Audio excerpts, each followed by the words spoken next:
getting ready to take the front wheel out, obviously there's certain stages. There's a lot of ways to do this. You may have your own personal preference, but this is the way I do things. That way the sequence always remains the same for removing the wheel. And then when we get to putting the wheel back on, the same thing applies. All my tools are ready. So first thing is to loosen the axle nut itself.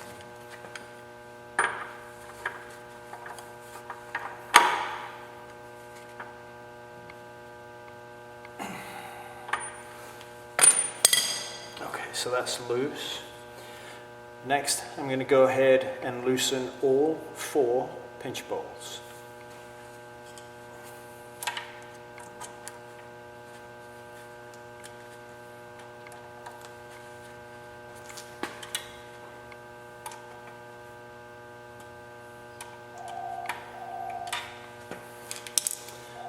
And then finally, I'm going to go ahead and take the brake caliper off.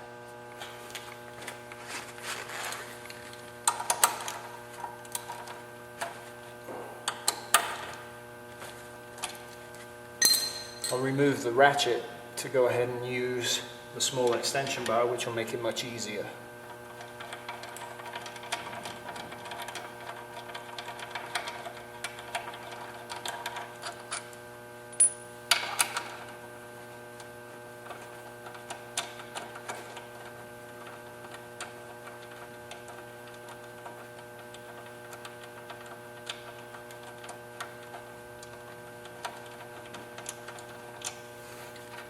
Once I'm done with that, the bolts always go right by the wheel on the front stand with the tools. That way I don't kick them when I'm walking around the bike, and I won't lose them because they always go in the same place. Now we'll go ahead and take the bolts from this caliper and make sure the caliper on this side is away from the wheel.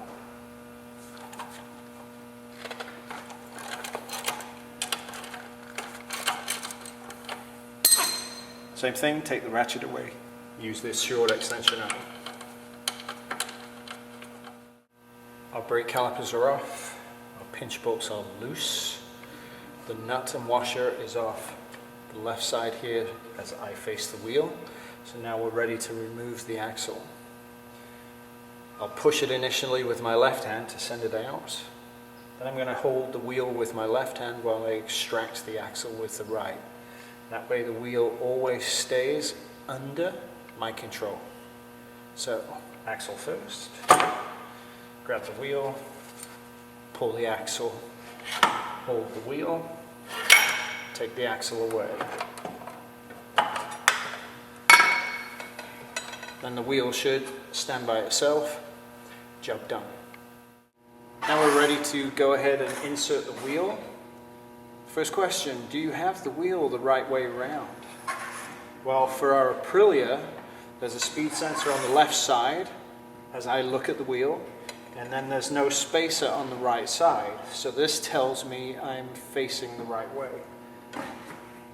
Why? Because the shoulder of the axle takes up this dead space.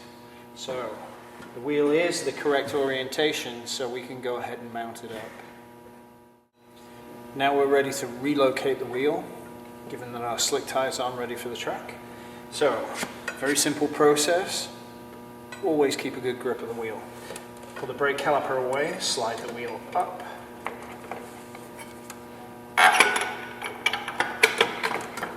Push the axle through to the shoulder, lift it up over the shoulder, and then slide it through.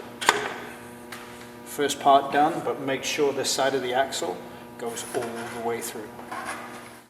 Now my next task, I'm going to tighten these pinch bolts here because I want to tighten the nut on the other end of the axle.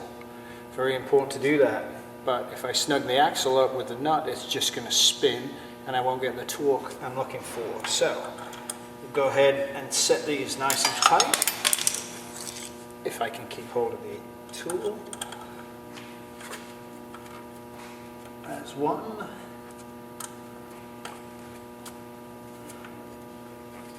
Make sure they're snug. Yep. Now I'm going to tighten the axle to the correct specified torque. For now, temporarily. so it's nice and snug. Now that I've done that, I can back these off, knowing that the axle is tight on the captive leg. So what is a captive leg? Well, the axle comes in through this way. There is nothing holding the axle in place here, but on the other side there's a nut that tightens the axle against the fork leg, which tightens against the spacer. In this case, the right fork leg is captive. The left fork leg is free because it can slide around on this axle. Now our next task is to go ahead and fit the brake caliper to the fork leg. Our brake caliper with the monoblocks is flat, so there are no locating pins at all on it.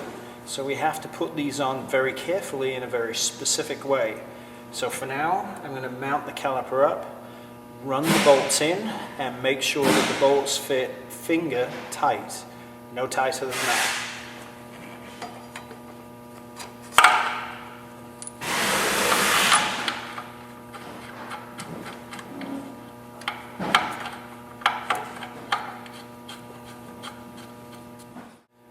Our brake caliper bolts are all in, they're finger tight, just butting up against snug on both the calipers.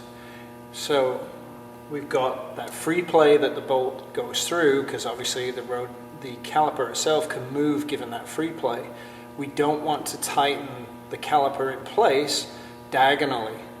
So how do you get around that? Well, if you spin the wheel and then bring the brake pads up, because we just cleaned the brakes,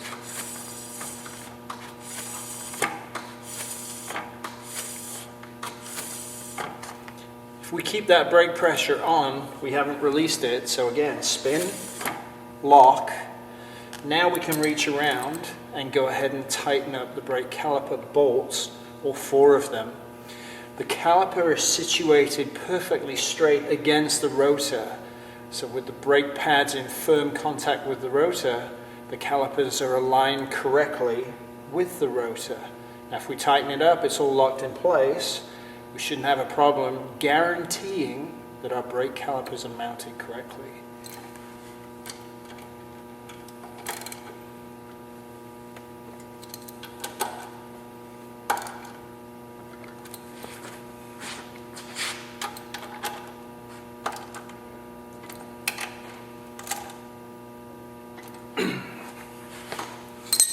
Then to test, tire spins, wheel spins, it's all good. If all of a sudden the wheel did this, then there'd be a problem. We still have a little ways to go yet, but at least we can guarantee at this stage our brake calipers are mounted perfectly in alignment with the rotors. Now for me, the next stage is the most important of all. It's getting this free leg to seat itself perfectly straight, because if that pushes over, it's going to offset the caliper against the rotor and cause differential brake pressure, because 2 pistons will come out much further than 2 others. So not good for the pads, not good for the rotor, not good for the caliper, and certainly not good for braking force. So let's tighten up the pinch bolts on the captive leg first.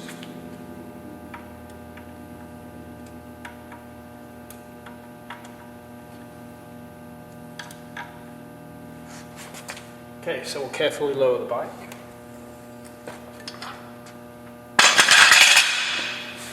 Now without using the brakes, I'm going to push down hard on the triple clamps, right here, holding the left bar. And I'm going to push up and down so then our free leg can settle itself in on the axle.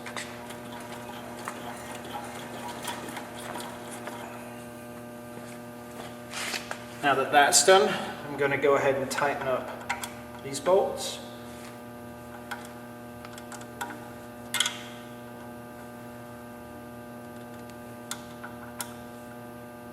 Put it back up on the stand.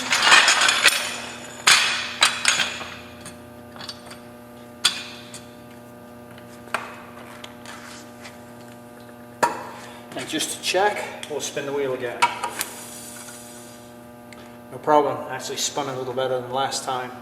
So that's the correct way to put the front wheel in when you have calipers that have no locating pins in them at all.